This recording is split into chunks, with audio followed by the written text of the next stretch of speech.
The first signal was not a scream, but a sob, threaded through layers of encrypted static that most species would miss entirely. It was weak, a whisper lost in the galactic noise, buried beneath the husks of abandoned frequencies. And yet, deep within the orbital debris belt that circled the dying star of Ultra V, something caught it. A listening post long since derelict stirred once more. Its old circuits flickered, shaking off the rust of centuries, and transmitted a final message back toward Earth. No one expected it to reach anyone, but it did. And the translation, filtered through endless cycles of decoding, came down to just 5 trembling words. They broke the last child. In the Council of Soul, the phrase brought silence so heavy it could have crushed to steel. Ambassadors of 100 allied species turned their many eyes to one another, all waiting for a human response. But even among them, the meaning was clear. The last child wasn't human. It was something older, something nearly mythological, a being created by the Coral, the architects of empathy, the weavers of minds. The Coral were gone now, scattered to ash in a war no one dared name.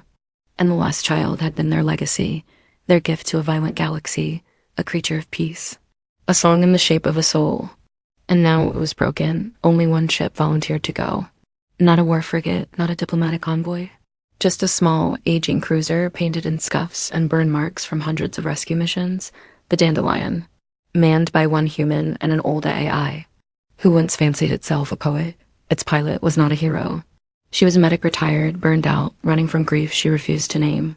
Captain Elara Vance didn't believe in myth or miracles anymore. But when she read the message, something inside her cracked in a way that hadn't happened in years. She didn't know why. She just knew she had to go. The Dandelion threaded through the cold fractures of space, its engine humming like a ghost, unsure whether to sing or scream. The coordinates led to a hollowed planet once lush with crystalline trees and rivers that sang in ultraviolet. Now it was gray, silent, poisoned. In orbit, shattered satellites spun endlessly testaments to a fall that no one recorded. Elara descended with caution.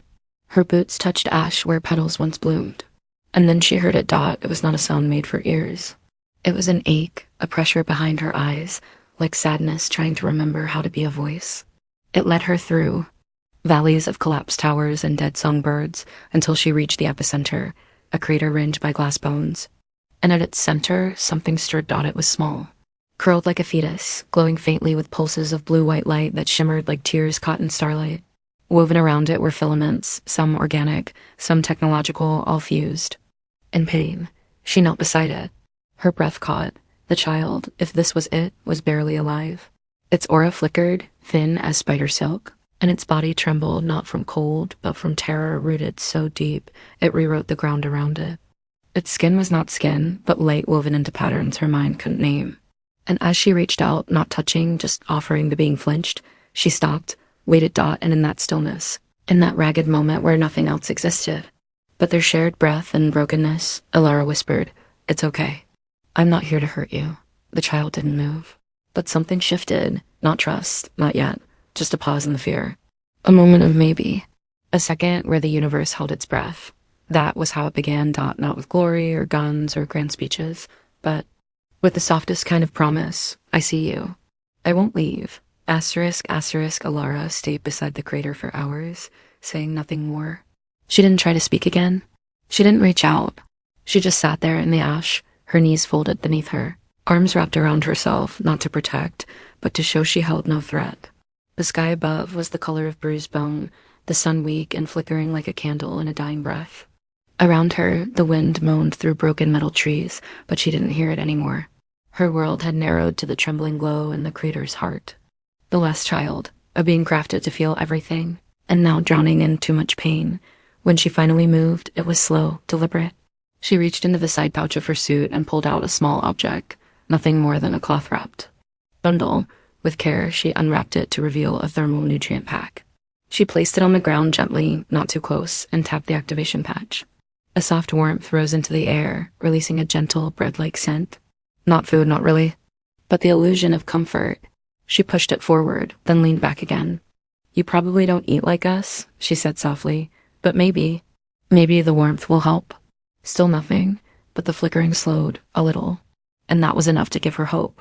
That night, if time could even be counted here, she returned to the Dandelion but didn't lift off.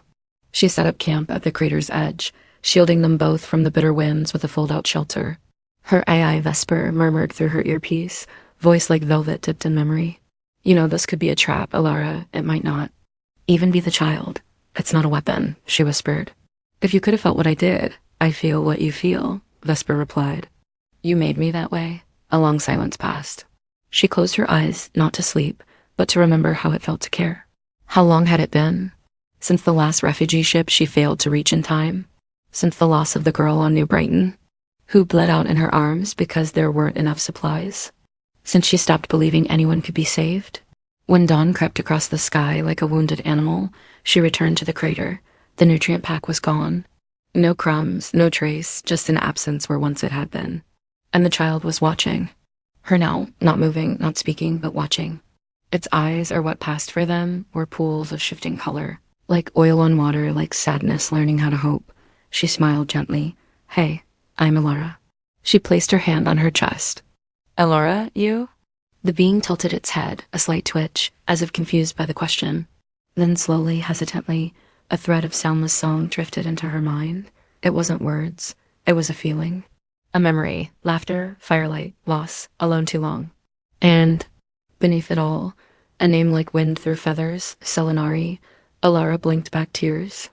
Not hers, not entirely. Something passed between them, like a current brushing two ships adrift in the same storm. Not connection, not yet, but recognition. A soul seeing another soul, scarred and staggering, but not giving up. The next days passed, in a rhythm of quiet offerings and unspoken exchanges. She brought warmth, books read aloud in soft tones, scraps of music recorded from her homeworld. Once, she played a lullaby from her childhood, an old earth song sung in the language of a culture long gone, and the child trembled, as if it remembered something too far away to touch. She watched it unfold, bit by bit, like a flower in grief. Daring to reach toward the sun again, its glow grew steadier. The trembling slowed. And one morning, it spoke not in words, not truly, but with a voice that pulsed straight into her mind. Why? The question struck her like thunder, not what she expected, not who are you, not what do you want, just why was she here? Why was she helping something so strange, so broken? She crouched beside it, gaze steady, because someone has to, because you matter, because no one came before, and that was wrong. There was no answer, but in that moment, she knew. It heard her. It believed her. And far above them, deep in the starless folds of forgotten space, something else stirred. An echo of violence. A presence that had watched her arrival with growing unease, but Elara didn't feel it yet. Not then, all she felt was the air between her and the child growing a little warmer, a little less empty. It began in silence. Not the fearful hush of before, but the quiet that blooms when two beings learn how not to be alone. Each day, Elara returned to the crater, bringing small fragments of herself. A torn photograph of a child with laughter in her eyes, now faded to ghosts. A harmonica she couldn't play well, but did anyway, each note more sincerity than skill. A half-burned letter she never sent. And each time, Selinari responded not with speech, but with colors, pulses, slow gestures of light and memory that Elara could almost interpret. They were building a language of grief, shaped by what they had lost and what little they still dared to give. One afternoon, the storm came, a real one, this time thunderous and vengeful, sweeping in across the dead valleys with gales that shattered. Old glass towers and sent sand screaming into the sky. Elara barely had time to erect the shelter dome around the crater before the first shards of wind slammed into them. She threw herself over Selinari's fragile form, shielding it with her body, arms tight, suit hissing with environmental corrections that struggled to keep up. Hours passed like that, her frame curled over the child's while lightning painted. The sky in violent strokes and memories she had buried surged beneath her ribs. She remembered the hospital dome on Titan where the biofilters failed, the dozens who fell gasping. The girl who didn't cry as she died only watched Elara with soft, forgiving eyes. She remembered screaming into the void after, begging the universe to make sense, and then, through the tempest, Selinari's aura touched her mind again, softly this time. Like a child asking if it could come closer, she opened herself to it. What followed was not a vision, but a flood. A cascade of impressions, fragments of a mind far older than hers, yet tender in ways no weapon could destroy.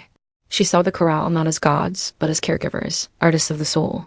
They had not made Selinari to rule or fight or lead, they had made it to feel, deeply and purely, so it might understand every life form it met, so it might be the bridge, the balm.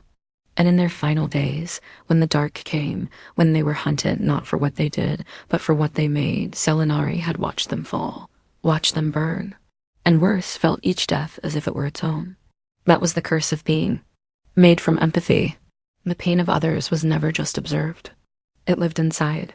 Elara cried then, unashamed, not just for Selinari, for herself, for every patient she couldn't save, for the daughter she once almost adopted, but lost when the station collapsed, for the way humanity had tried so hard to remain kind and still sometimes failed. She pressed her forehead to Selinari's and whispered, "I don't know how to fix you. I can't even fix myself."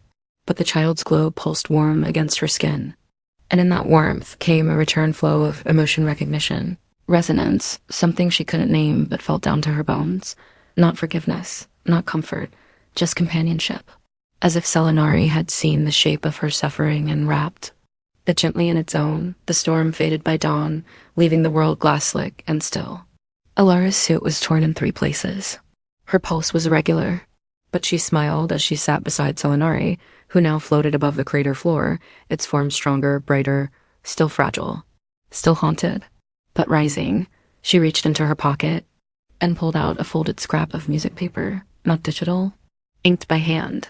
A lullaby her mother used to sing to her in another life. "Want to hear it?" she asked. Selinari shimmered once. A yes, she sang, voice hoarse and untrained. The melody, cracked, trembling, but honest. And as she sang, Selinari began to hum not with sound, but through her senses. The harmony wrapped around her like an embrace made of light and memory. A duet between 2 survivors. When the last note fell, a thought passed between them. "You are broken too," Selinari whispered into her mind. "But you hold." Elara let out a breath she hadn't known she'd been keeping. "Yeah," she murmured, "I hold."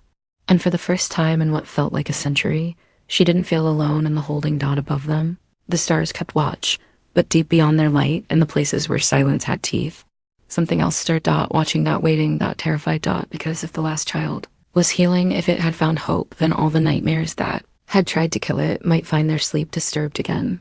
Asterisk, asterisk, it was on the 7th night after the storm that Elara awoke to the feeling of something wrong, not a noise, not a movement, but the heavy press of dread against her chest like a hand made of ash. The sky outside her tent was moonless, starless, black like an eye closed in pain. Selinari was gone. She leapt to her feet, not bothering with protocol or suit checks. Her body was sore, her lungs burned from days of thin atmosphere and grief, but she ran. Through the skeletal forest, past the broken riverbeds that no longer sang. She followed the glowing footprints Selinari had left behind, barely visible. Like snowflakes made of light, they shimmered only when you didn't look straight at them. She chased them with a fear that gripped deeper than survival. It was not about losing a mission. It was not even about losing the child. It was about losing something she never dared hope to feel again. Connection. The footprints led to a cave at the edge of the crater. One she had passed a dozen times without noticing, shrouded by a dead vine that now curled away like it had never wanted to hide anything. She entered without a thought for her own safety. If there was danger, so be it. She would not let Selinari face it alone. The cave was wider than she expected, descending deep into the belly of the earth. Its walls pulsed faintly, not with life but with memory. Her boots echoed, not against rock, but against something far older metal fused with bone. Crystal lattice shaped by sorrow. And at the bottom, she found Selinari, floating at the center of a vast chamber, its light now dimmed, its aura trembling like a candle in a crypt. Around it, the walls shifted, showing images not with light but with sensation. Elara felt them. Before she saw them, pain, fear, betrayal, the kind that stains. Galaxies. This place was not a sanctuary Dot, it was a tomb. The Corral had not vanished in war. They had not been destroyed in some distant genocide. They had surrendered to something. Far worse, Elara fell to her knees as the truth poured into her mind, Selinari unable to hold it back. The beings that had come, the ones who shattered the coral, were not conquerors. They were worshippers, fanatics, the kind that feared what they adored. The ones who looked at empathy and saw weakness. Who saw peace not as wisdom, but as a threat to the old ways of dominion and hierarchy. They believed the child was a blasphemy, not because it was evil, but because it was good enough to change the world. They broke the coral cities, not in anger, but in ritual. They silenced their songs, and they left Selinari alive barely, not as mercy, but as a warning to others who might try to feel too much. Elara screamed, not aloud, but in her soul. A primal sound that shattered the edges of her restraint. She had known cruelty, had seen children blown apart by disputes over minerals, had patched up pirates who cried for mothers they murdered, but this was something deeper. This was cruelty, shaped into doctrine, the worst kind. She looked up at Selinari, whose glow now flickered with shame, as if it blamed itself for surviving, as if the death of its creators had etched into its core the belief that love was a mistake. No, Elara choked out. Don't you dare carry that. But Selinari didn't respond, not in thought, not in color. It hovered still, surrounded by ghosts who had sung it lullabies and died screaming. And behind them, something began to move. The chamber's edge rippled. A shadow peeled itself from the wall. It had no true form, just the suggestion of one, a void where presence should be. And yet it spoke, not in language, but in pressure. Like the weight of being watched through time. Leave it, the pressure said. Let it fade. The galaxy is not made for such softness. You know this, Elara stood. Her legs shook, her jaw clenched. I know this galaxy breaks things, she said aloud, but not this, not again. The void coiled tighter. The message was clear. Turn back. Leave the child. Survive. She stepped forward instead. I'm staying, she said. And if you're what's left of them, if you're the one who made this happen, then maybe you should be afraid. A pulse of heat cracked the air. The void recoiled slightly, not in pain, but in uncertainty, because humans had been watched by many species, admired for their invention, feared for their wars, but this moment wasn't about war. It was about the one thing that terrified. Monsters more than weapons. Empathy that refused to die. Behind her, Selinari stirred. The chamber pulsed again, and for the first time in eons, the broken light began to rise. The silence after the confrontation was not peace. It was a stillness that held its breath. The void shadow had retreated, not vanquished, but wary, watching, waiting, like a predator forced back from prey that no longer whimpered. Elara stood. In that echoing chamber long after it had gone, her heartbeat loud in her ears, her breath ragged with the weight of what she had just defied. Selinari drifted close again, slowly, cautiously, its glow flickering with exhaustion. The contact it made with her mind now was gentle, strained. You stayed? Elara laughed softly, though her voice cracked at the edges. Of course I did, she said, even if I'm afraid. Especially if I'm afraid. But the unease didn't leave her. Something had changed, and she could feel it in the air. The oppressive pull of attention. The way her skin edged like 1,000 unseen eyes were fixed on her. The old dread she had once learned to live with in war zones had returned. Only this time it wasn't human violence she feared. It was belief. That cold, unstoppable force that convinced entire civilizations to burn beauty just to keep power. She helped Selinari ascend from the tomb cave, both of them weary. As they stepped out into the dying sunlight, she noticed it. Above them, high in the stratosphere, small specks broke the sky's fabric, falling like ash. No sound, no alarms. But her gut twisted. Vesper confirmed it seconds later. Elara. The AI said grimly in her ear, we've got incoming. 4 ships, not local, not council.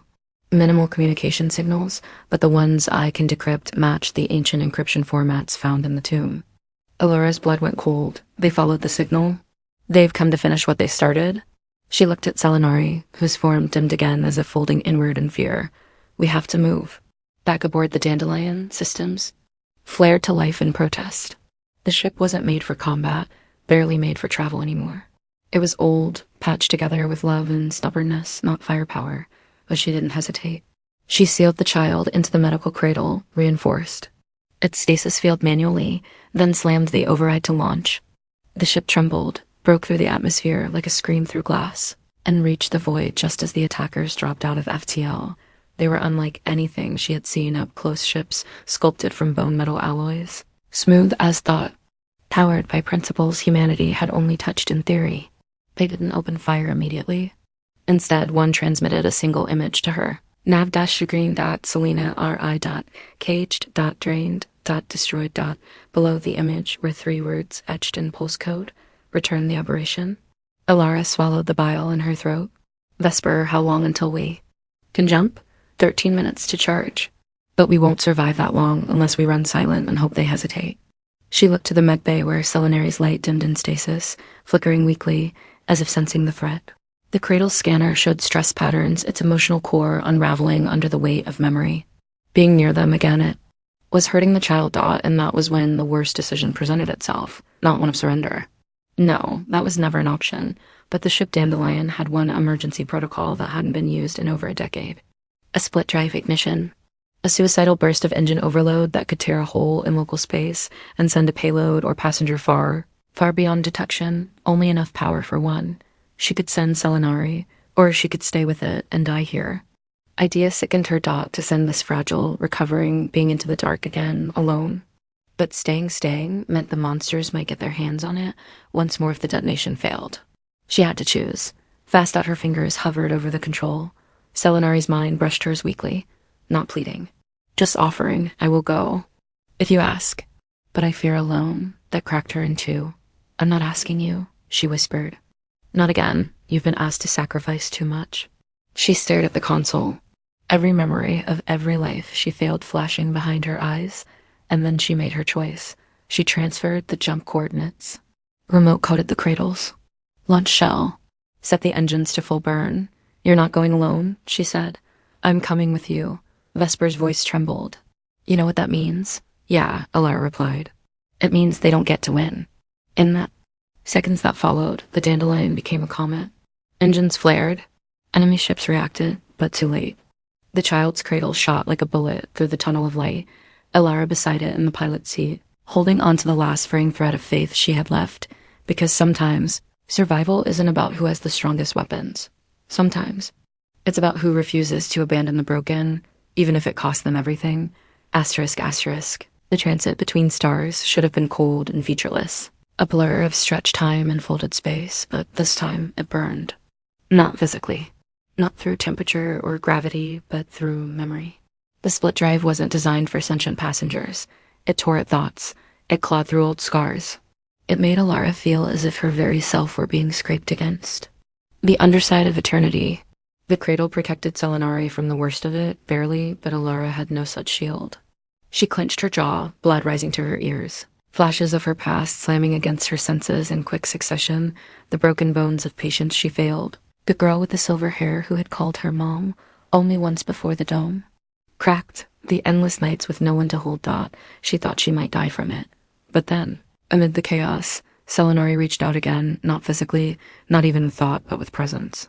Its light, even flickering, wrapped around her in a silent promise. You are not alone in the dark. Any more Dot and Ginthy fell through. The ship snapped into reality with a thunderclap that shattered a small moon drifting near a forgotten binary star. The sky was painted gold and violet, thick with the dust of dead galaxies. They had landed far from known charts, in a place that pulsed with ancient energy, an interstellar graveyard filled with the echoes of civilizations. Too wise to fight and too kind to last, but peace was not waiting, not yet, because the void ships had followed. All four tore through after them, ripping the fabric of space wide open, their hulls pulsing with a hunger older than time. The fractured jump had slowed them, but not stopped them. They had seen Elara's defiance, and now they were coming to erase not just Selenari, but the very idea that something soft could ever survive in a brutal universe. Inside the Dandelion, systems screamed, warning lights flared. Vesper's voice sputtered between stability and corruption. Elara, the core is destabilizing. We don't have another jump in us. Then we don't run, she said, standing shakily. Her body hurt in places she didn't know she still had.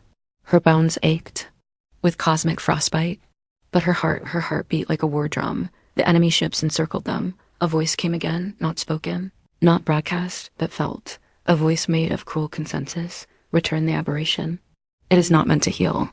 It is meant to end. She looked at Selenari, whose glow had grown steady again, its aura humming with music she didn't understand but felt down to her marrow.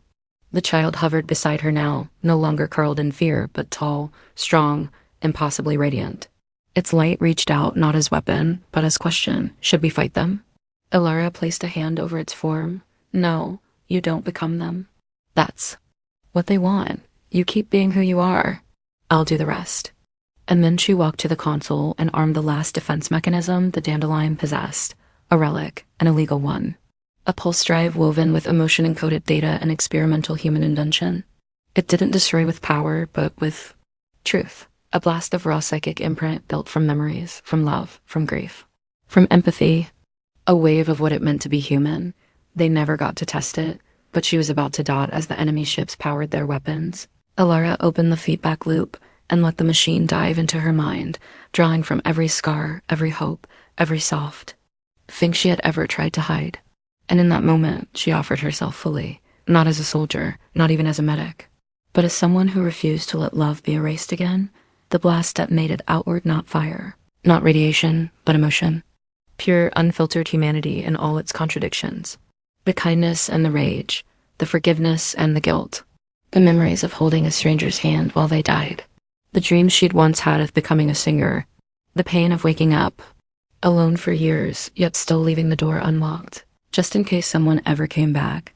The enemy screamed, not with sound, but in agony as their systems overloaded. Not because they were harmed, but because they were shown. They were made to feel. For the first time in their long, cold existence, they were made to witness what it meant to care and suffer and still choose to live. One ship exploded. Another veered off course, spiraling into the wreckage of the moon. The third shuddered and blinked out, perhaps gone, perhaps changed. Only one remained, hovering, silent. Elara collapsed, blood leaking from her nose, her mind frayed at the edges. Selinari caught her before she fell, its light brighter than any star now, not hurting, not hiding. Just there, an alive dot and less ship. It didn't attack. Instead, it sent no message. Just silence. Then it left, vanished into the black, perhaps fearing what it had felt. Perhaps carrying it. Elara coughed weakly. Told you they'd blink. Selinari whispered to her mind, voice like sun on frost. You were not meant to save me this way. She smiled through cracked lips. I didn't save you. We saved each other. And around them, the galaxy forgotten, wounded, old began to hum again. The dandelion drifted in the wake of battle, broken but not beaten. Its hull was scorched, life support thin, and systems offline one by one, like stars blinking out across a dying sky. Elara lay in the medbay, barely conscious, her skin pale, beneath layers of emergency insulation. Her breath came shallow, a soft rasp that echoed in the chamber like the memory of wind through old trees. And still she clung to life, not out of stubbornness, but because something deep inside her had found a reason again.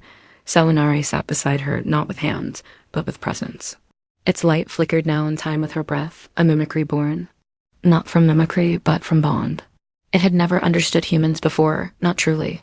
It had known emotion as concept, had absorbed countless cultural songs and languages from across the stars, but only now, through Elara, did it begin to understand what it meant to be fragile by choice, to love knowing it could break you, to give with no promise of return. And so, for the first time since the chorale died, Selinari wept. Not tears, but starlight. Its glow turned warm as fire, then cooler, then soft again, each pulse a wordless hymn. Elara, half lost to the cold, smiled weakly at the feeling. You're okay? She whispered, barely able to lift her head. I am, Selinari replied in her mind. Because of you? No, she rasped. Not because of me. Because you were never broken, just hurt. Selinari trembled at that. The simplicity of it, the truth it had never dared believe. Outside the ship, the binary stars circled each other. An eternal embrace. Around them, debris from the shattered enemy vessel drifted like dust, the silence almost sacred. No more enemies came, no more warnings, just stillness. A pause in the great violence of the universe, Vesper barely holding. Its processes together whispered from the cockpit, core failing. 10 minutes, maybe less. Selinari looked out through the cracked viewplate. Beyond lay systems unknown, worlds unseen, futures unformed. It could go, it could run. It could carry the memory of Elara Vance to some distant corner of creation and tell the tale. But something rooted it here. Something more powerful than legacy. I will not leave her. No, Elara murmured. You have to. Selinari pressed its aura closer, letting her feel what she had taught it. No, this is not your end. Not if I choose. And then the impossible, Selinari, unfolded itself, not physically but spiritually, unraveling its own luminous code, its core thread of empathy that had once made it a beacon. It sang into the heart of the dying ship, not to repair it, but to merge with it, to offer itself not as passenger, but as fuel, not as martyrdom, but as transformation. It had learned from Elara, not just to survive, but to sacrifice with. Meaning. The dandelion pulsed once, like a heart restarted, Systems flared. The ship awoke, not as metal and wire, but as something new. Selenari had become the vessel. Vesper integrated seamlessly, no longer a separate AI, but a memory entwined with song. Elara opened her eyes, strength flooding back with every breath.